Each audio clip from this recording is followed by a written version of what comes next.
Hi guys, Ruben here with Dave Archer from ARB in Toowoomba.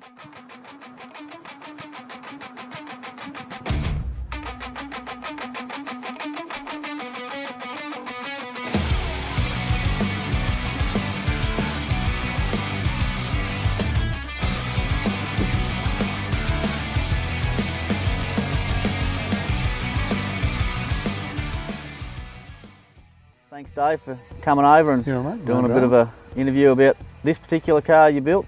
Yeah. What year is it? It's August 17 this one, mate. August so 17. It's our previous build before the sandy one. Yep.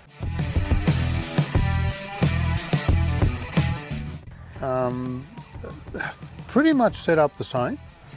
Same bar work, same rail, so Summit bar, Smittybilt winch, 10,000 pound winch, GME Ariel, GME XRS radio, yeah, Intensity AR32 V2s. They're actually the first set of these I had, and that's what really sort of blew me away. It stood up pretty good. It's been across the Simpson, it's been to Ayers Rock, it's been to Adelaide, and it just shows you set them up properly and look after them, they can do whatever you want and still look the part. This is an extremely sharp looking car. Very, very nice build. Yeah, I've sold it, and yeah, I think Len that bought it, he's probably looking after it better than I am, mate. He's put his personal touches to it, and he's absolutely wrapped with it as well. But it's a cool car, it's a good thing, yeah.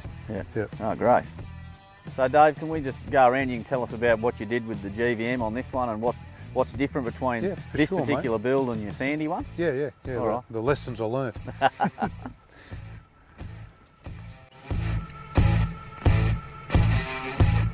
There's some pretty sexy looking wheels there, Dave. Yeah, a bit of bling on this one, mate. A bit of bling. This was back in my shiny days.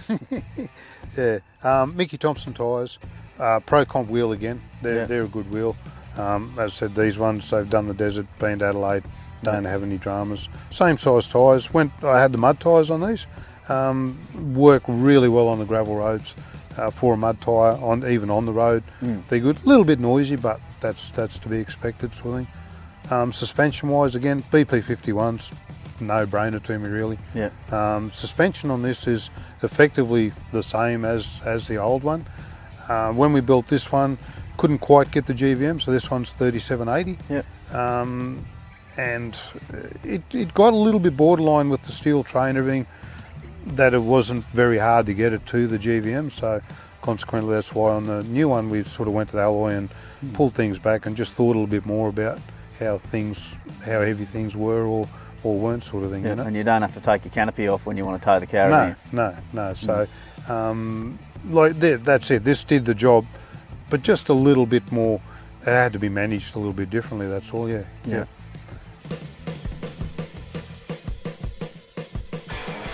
So same thing on this one, mate. Rhino roof rack, light bar.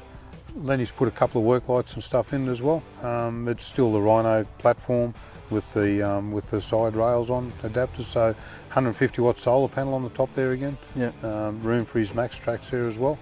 So yeah, it all sort of ties in nice and does what everyone's expecting to do. So yeah. So you say the 150 watt solar panel. What type of batteries and charging system, everything did you have in this? Right, this one, car? 12-inch battery under the bonnet, so 100 amp hour battery under the bonnet. Redarc Red Vision, love me Redarc stuff. Same thing, it'll do solar while you're driving if the solar's good. The fridge will run, if it's parked outside, fridge could run all day, every day, no problem. Just with the lead acid, you just don't have that quick recovery and that sort of holding ability. With lithium, as I said, that's a 35 kilo battery, where lithium an 8 kilo battery does the same thing. So again, just that weight thing. Extra little bit of weight, compared to what you've done in the new it opened up the room under the bonnet by, obviously they get fairly busy in there with the battery and that in there as well. It's got auxiliary fuel filter, catch can, all that stand sort of stuff. Still the Safari ECU, Safari Snorkel, Safari clutch, everything done the same. Again, no reason to change it because it's good stuff and it does what it's meant to do. Yeah. Well, we might walk down the back and you can give us a rundown of what you did there. Cool. And Dave, on this one, as we were talking about before, this is the alloy canopy. You've had it a little bit lower, but on the steel tray, which obviously we went away from for your other build. Yeah, yeah. But why did you do the lower canopy on this one? I actually had a rooftop tent on there, so I just wanted to keep it down with the height of the rack. Lenny that owns it now, he's carrying kayaks and stuff, so we set the roof rack up on the box at the same height so he can put his kayaks all the way through. Yeah. It just it didn't make sense when the tent wasn't on there, but with the tent on there, it's like, oh righto, that's why they've done that sort of thing. But it doesn't look out of place now. The roof rack's there either. No, it actually worked out really sweet. The platforms are on the same height. So it just shows the adjustability and that how you can fit in with whatever each person needs to do. That just that customization sort of thing. No chassis extension on this one. Same suspension exactly. But yeah, just a bit extra weight over the back, and you can see the difference where the wheel's right at the front of the tray and everything you're carrying is behind. So yeah, it does make a big difference. Yeah, and as we said on the other one, we've got the XT tray, and it's got the filler on the side. It makes it a little bit easier to fill than having the ones that come out the side like this. That was still quite right, but yeah, the one up here is a lot easier for sure. Runs in 100 mile an hour, no problem at all. Yep.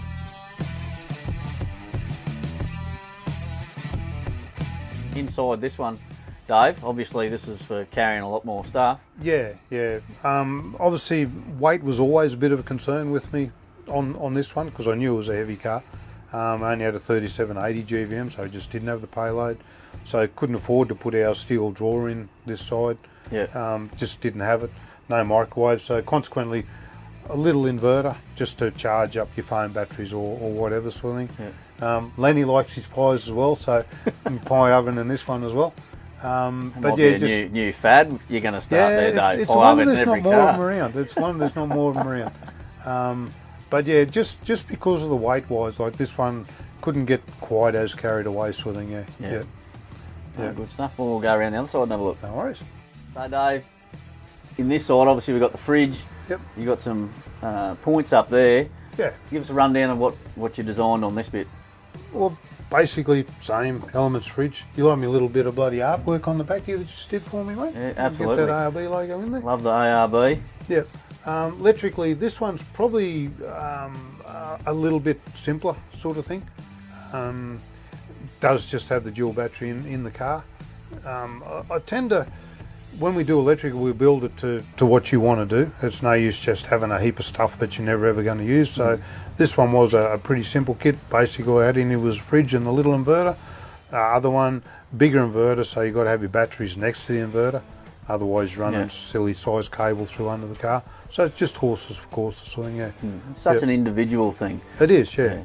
And that's the beauty of people talking to guys like yourself and us. We can build it to what you want, not what you're saying we have to have sort of thing, So you can build your own car sort of thing. And even Len buying this, he's bought the car off us, but he's still done a lot that's made it his own particular vehicle sort of thing, Yeah, fantastic. And Dave, we're at the back of the canopy here now. Let's got the twin spare tyre carriers.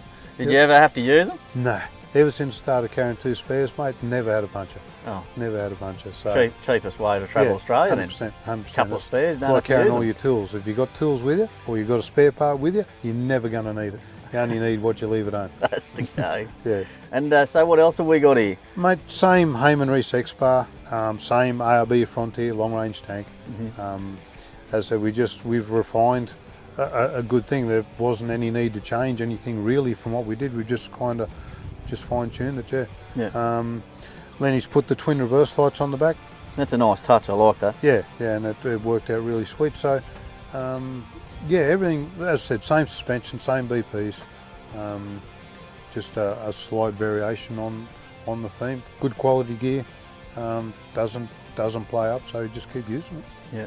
And what did you use the drawer for when you were travelling? Oh, I generally had generally tools and a tarp, like a ground sheet sort of thing. Just stuff that you kind of weren't using all the time, but you had to have with you sort of thing. So generally extension cord and a little power lead and the step for getting in the fridge and or up to the tent and whatever sort of thing. Yeah. Oh, that's the go. Yeah. Oh, we'll go on to the next bit. Yeah. Come around this way, mate. We'll have a look what he's done in here. So we've got a compressor in here? Yep, with an airbag controller. So talking weights on both cars, same suspension. This car to sit at the height actually had to put airbags in.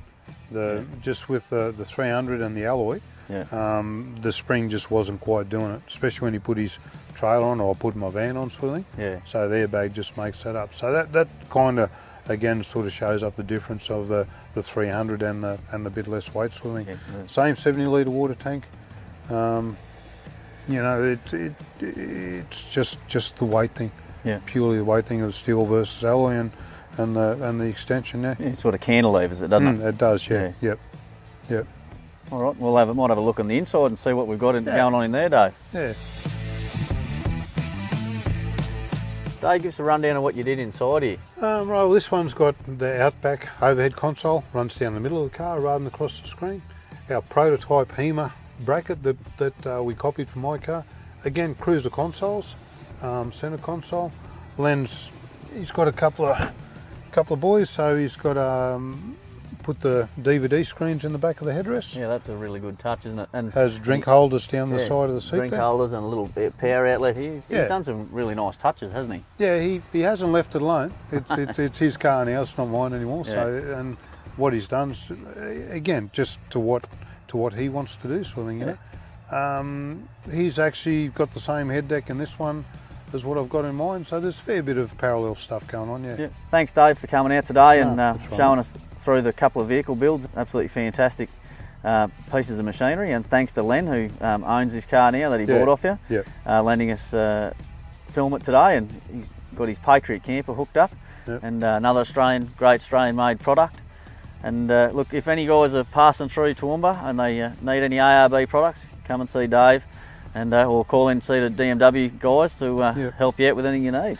Yeah, can't go wrong, mate. It's good stuff. It just keeps going, keeps coming back, and obviously he's itching to get going the same as the rest of us, so bring it on. Let's go. Thanks, mate. No worries, thank you.